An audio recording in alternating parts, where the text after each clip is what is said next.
There has been a lot going on with civilian ammo in the United States this year.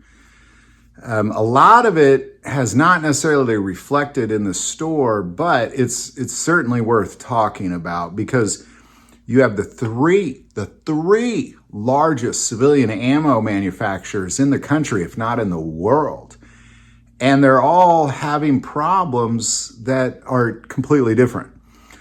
The most recent one is Ammo Inc. lied about their value on the stock market, just straight up lied about it. And then finally, when the board fired their chief financial officer, when news of that broke, their stocks just plummeted to virtually almost nothing. If you had an investment in Ammo Inc., they're liable to you right now because they lied about their financial situation.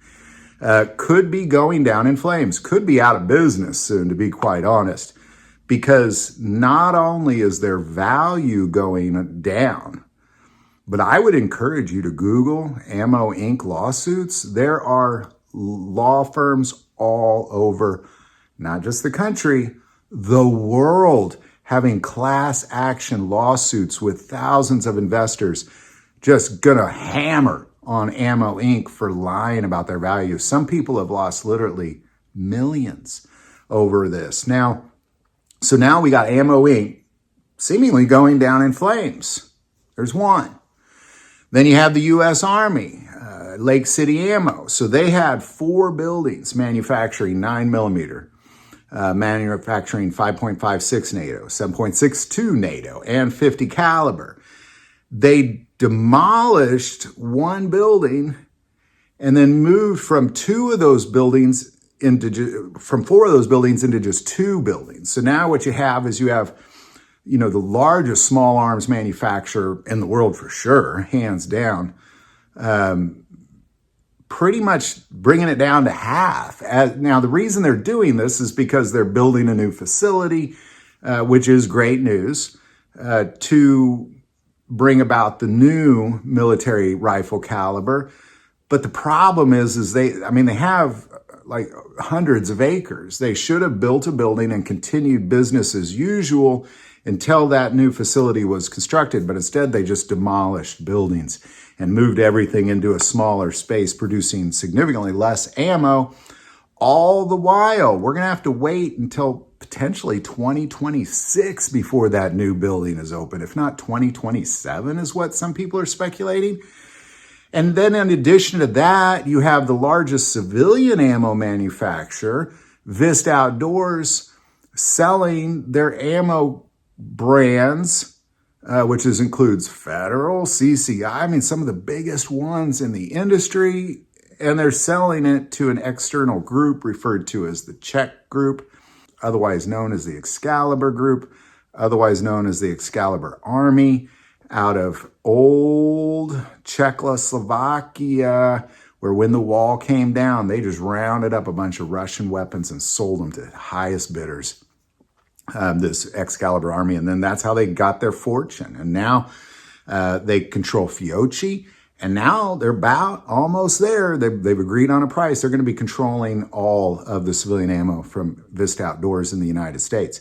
So really what you have is you have the 3 largest ammo producers in the country, for sure, if not the world, by far in the world, for civilians. And because of all that, you got one lying about their financial situation, going down in flames. Vista Outdoors selling to the Czech Group, potentially going down in flames.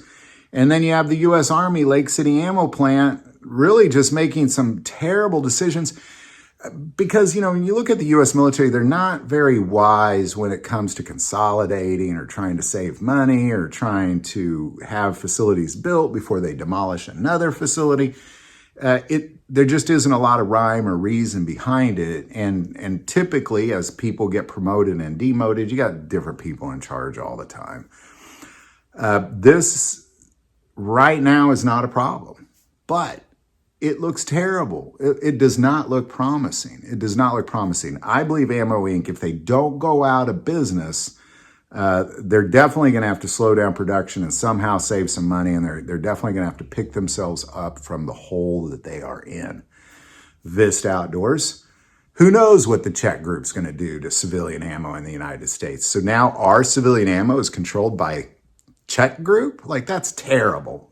You got to be ashamed of yourself, Vista Outdoors. And then you have the U.S. Army, who could care less about us. The only reason we even get ammo from them is because they're fulfilling contracts that they had, breaking some of them in the process, and demolishing buildings.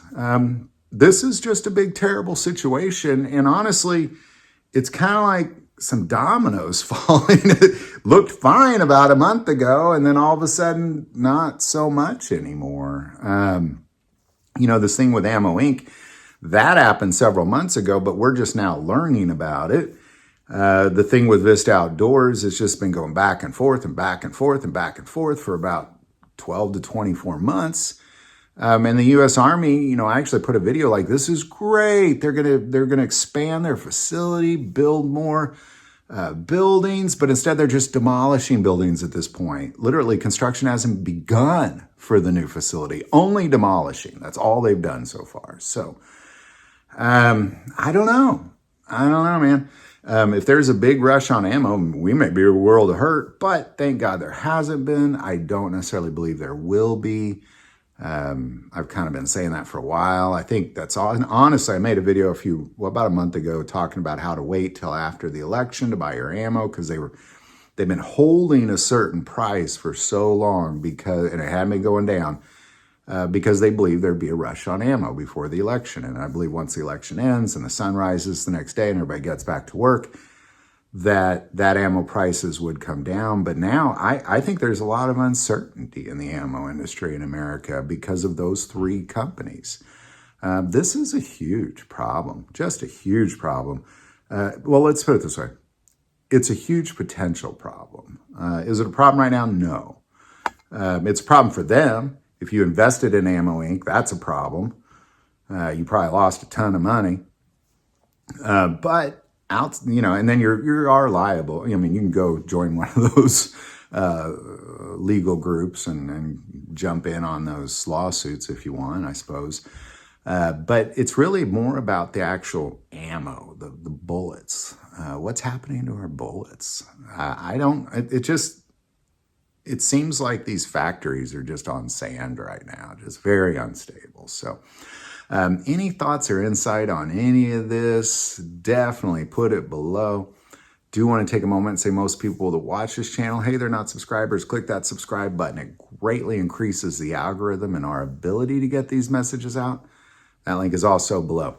But the most important part of this channel is we take prayer requests. So please don't ever, ever hesitate to send that in. Thank you for watching this episode of God, Family, and Guns. And as always, love God, love your family, and love guns.